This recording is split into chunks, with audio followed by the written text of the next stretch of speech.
Sa video ito mga idol, subukan ko magluto ng barbecue manok sa kawali mga idol.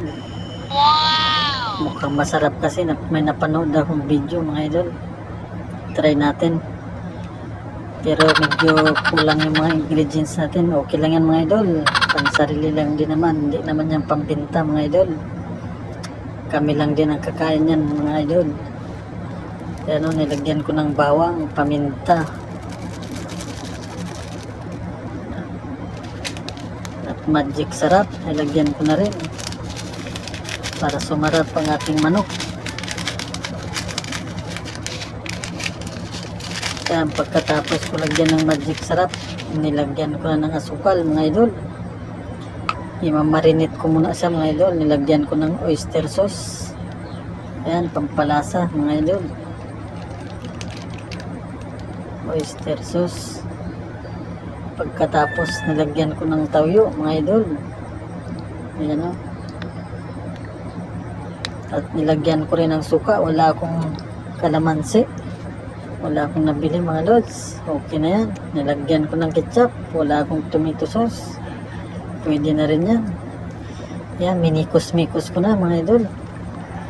Yan, para mamarinate.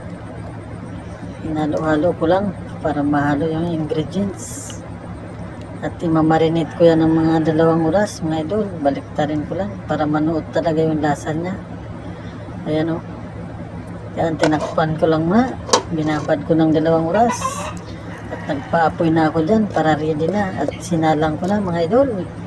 Pagkatapos ng 2 oras na pag-marinate, sinalang ko ng ating barbecue sa kawali. Ayan o, kumukulo-kulo na siya mga idol. Ayan. Masubukan natin kung anong resulta nito mga idol. Mukhang masarap naman. Ayan. Pinaliktad ko na mga idol para maluto yung kabilang side. Para the best talaga. Lutong-luto, walang hilaw. Ayan.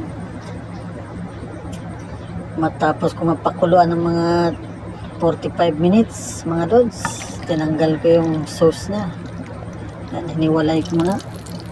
At yan, nagpainit ulit ako ng kawali. Diyan natin ihawin yun. Yan.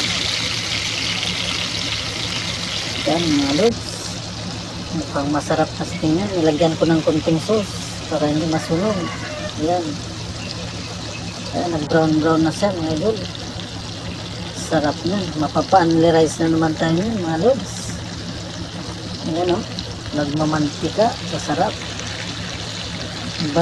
Chicken barbecue sa kawali. Ayan o. Luto na mga idol.